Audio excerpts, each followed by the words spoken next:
Most people that I come across think that Darwin originated the theory of evolution. Well, that's not true, of course, John. He certainly popularized a form of it, but evolutionary thinking goes back to, well, in reality, almost the beginning of time. That's right, and evolution has what we might call a dark history. And that's the title of this next program, The Dark History of Evolution. I think you'll really enjoy it. Well, my topic for this session is the dark history of evolutionism. It's actually the second part of my two-part series on the long war against God. The first part is entitled The Troubled Waters of Evolution. The first part, which is on a separate video, is also in the first half of the book entitled The Long War Against God, and it deals with the terrible effects of evolutionism in the present world, impacting all of the philosophies of different religions and different economic systems and other systems, as well as serving as the so-called rationale for all the evil practices that take place in the world.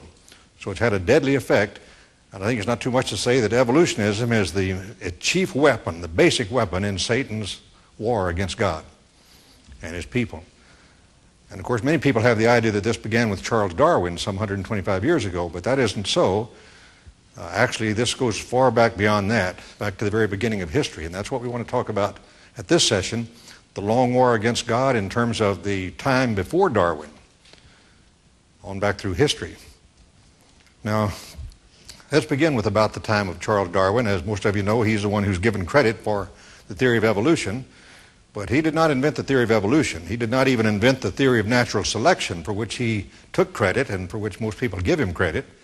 Natural selection was the idea that evolution takes place through limitless variation and the struggle for existence and survival of the fittest, which then gradually produce higher and higher orders of life in the plant and animal world. Well, natural selection was not invented by Darwin. In my studies for this book that I mentioned, actually I found at least 11 men before Darwin that had advocated the idea of natural selection. The main one, of course, was Alfred Russel Wallace, who was his contemporary, and finally there developed a sort of competition between them as to which would do it first, and they are to some extent given credit for discovering it together at the same time, but Darwin gets most of the credit, even though Wallace really anticipated him, and so did many others. It is significant, though, as we look into the events surrounding the life of Charles Darwin and those who were with him in London there in England in the mid-19th century, to find that this was also the time when there was a revival of ancient demonism, or they called it spiritualism, communicating with the spirits. Now this has come back into vogue today through the New Age movement and the so-called channeling process that many people profess to be able to use to get higher consciousness from the spirits that are around us. Well, the modern spiritualist movement, or spiritist movement would be a better term, began about the time of Darwin. And it's not too surprising, I would say, if it really is true that the concept of evolution, the natural chance order of developing higher systems without God, if this is really the weapon that Satan uses most effectively, it isn't surprising to see him active, particularly active at the time of Darwin.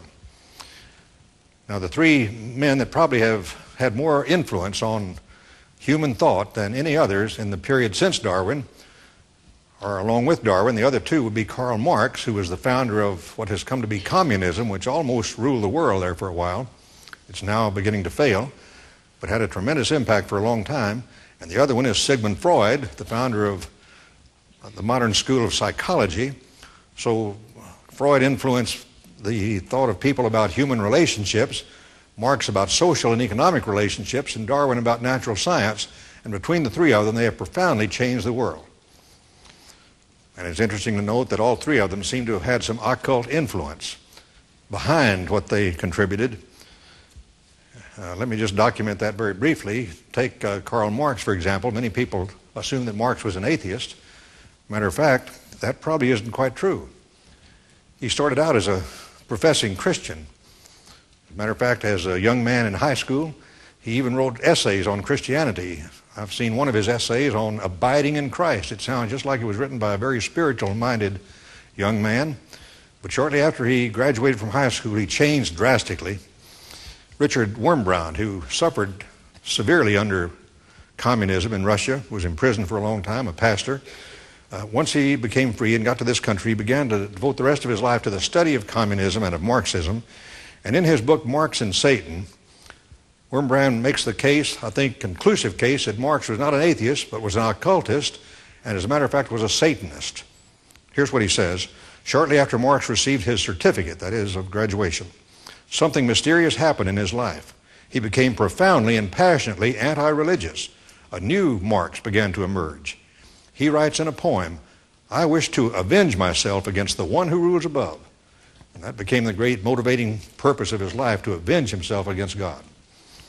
In one of his poems, and he wrote a lot of poems in these younger years of his, he said this, "The hellish vapors rise and fill the brain till I go mad, and my heart is utterly changed. See this sword, the prince of darkness sold it to me. For me he beats the time and gives the signs. Ever more boldly I play the dance of death." Karl Marx, the founder of communism, which almost conquered the world. As far as Sigmund Freud is concerned, I guess the first modern psychologist and psychiatrist, and of course he developed the idea of counseling and so on in a completely naturalistic sense. And although many people now reject Freud's theories, they still acknowledge him as the father of modern psychology, and his influence in terms of atheism has been profound in all those who have followed him. A recent book by Dr. Paul Vitz, who's a first-rate scholar, I think, at New York University, reviewing the life and works of Sigmund Freud, studied the impact of religion on Freud. And here's what he says. A corollary emphasis treats of Freud's unconscious hostility towards the faith, that is, the Christian faith. Vitz details this was a consequence of a curious preoccupation with the devil, damnation, and the Antichrist. So instead of being just an out-and-out atheist, Freud was very much occupied with biblical teachings concerning Satan. In fact, Dr. Vitz then makes quite a case for the fact that Freud may have made a Faustian pact, as he calls it, with the devil. As far as Darwin is concerned, we don't have any evidence that Darwin himself became a spiritist or an occultist, but his contemporary and almost rival Alfred Russel Wallace did. Matter of fact, Alfred Russel Wallace was one of the leaders of the spiritualist movement in England at the time of its revival, at the time of Darwin. He wrote a profoundly influential book setting forth the evidences in favor of spiritism, which we would now call demonism, I think, showing that it was possible to communicate with spirits. And then he spent many years out in the jungles with the animistic tribes there. They also communicated with the spirits in their religious systems. And he was very much influenced by his contacts with them. He wrote extensive papers and studies on spiritualism, as well as many profoundly influential books on biology and even economics. He was a very brilliant man, although he had no education to speak of. Darwin was educated in theology at Oxford and Cambridge. Wallace had not even a high school education, but he educated himself and became an extremely capable naturalist and biologist. But being an atheist, as a matter of fact, he was a communist and even an anarchist for a long time. He was trying to find, like Darwin was, a natural explanation for evolution. And he began to think of the ideas of natural selection just like Charles Darwin was doing.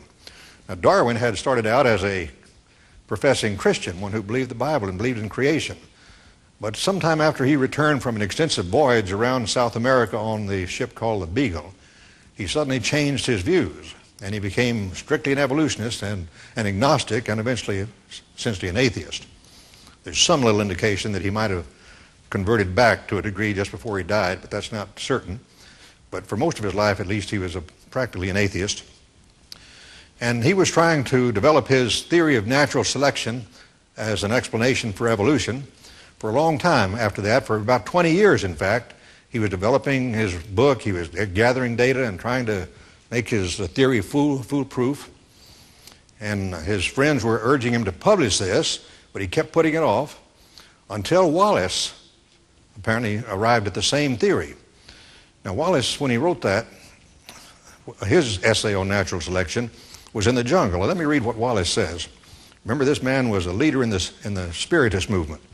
He said, I was then, at February 1858, living at Ternate in the Moluccas, and was suffering from a rather severe attack of intermittent fever, which prostrated me every day during the